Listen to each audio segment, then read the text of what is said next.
이인 작가의 에세이 나의 까칠한 백수 할머니에는 6.25 전쟁 이후 태어나 서울교대에 진학해 초등학교 교사로 일한 작가의 어머니 이야기가 나옵니다.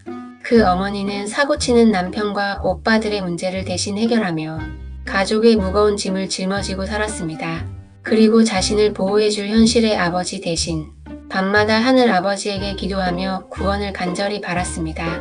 이 딸의 삶은 여성이라는 이유로, 착한 자식이라는 이유로 가족 전체의 짐을 지고 살아가는 전형적인 희생자 서사입니다. 하지만 희생자의 자리는 단순한 불행이 아닙니다. 그 자리는 관계의 구조 속에 무력하게 붙잡힌 자리이며 사랑과 생존을 맞바꾸며 자신을 끊임없이 희생하는 자리입니다. 그래서 많은 사람들은 그 구조 안에서 평생을 살며 익숙함 때문에 그 자리를 쉽게 벗어나지 못합니다. 이 딸 역시 그 감옥에서 벗어날 힘과 자격이 있었지만 끝내 그 자리를 떠나지 못했습니다. 누군가 자신을 구원해 주길 바라며 밤낮으로 기도만 했기 때문입니다. 그녀는 자신의 고통을 신앙이라는 언어로 해석하며 견디는 방식을 택했습니다. 내가 짊어지는 이 짐도 의미가 있다. 하나님이 언젠가 나를 꺼내주실 것이다. 그 믿음은 그녀를 살렸지만 한편으로는 영혼의 감옥을 굳게 잠그는 열쇠가 되기도 했습니다. 이 문제는 단순한 신앙의 문제가 아닙니다. 의식 구조, 여성에게 전가된 세대적 짐, 그리고 착함이라는 이름 아래 희생을 미화하는 문화적 맥락이 복합적으로 얽혀있기 때문입니다. 하지만 또 다른 선택을 한 딸도 있습니다. 이 고통이 내 것이 아니다. 내가 나를 꺼내야겠다. 라는 자각과 함께 신앙이 위로만이 아니라 경계를 세우는 용기가 되어야 한다는 걸 알았습니다. 그리고 그 구조 안에서의 착함을 거부하고 창조자로서의 삶을 택했습니다. 견디는 사랑과 걸어 나오는 사람은 전혀 다른 길을 걷습니다. 이 책 속 딸은 수많은 사람들의 대표입니다. 하지만 그 대표에서 벗어난 사람은 매우 드뭅니다.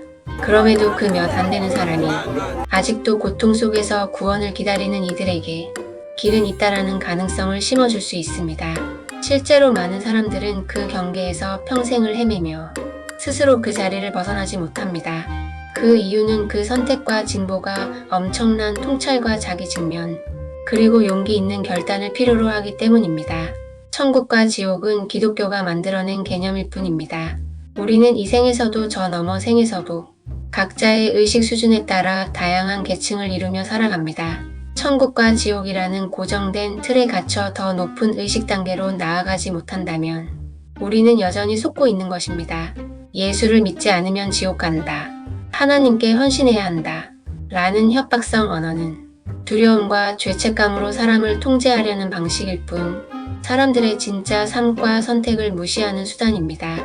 이런 협박과 통제는 우리가 더 이상 그 자리에 머무르지 않고 스스로 길을 가겠다는 선언 앞에서 무력해질 수밖에 없습니다.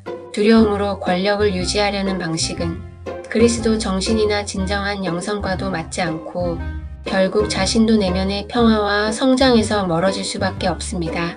기독교의 대속 신앙은 외부 권위에 내 삶의 힘과 결정을 맡기는 면에서 어떤 의미에서는 안전하고 편안할 수 있습니다.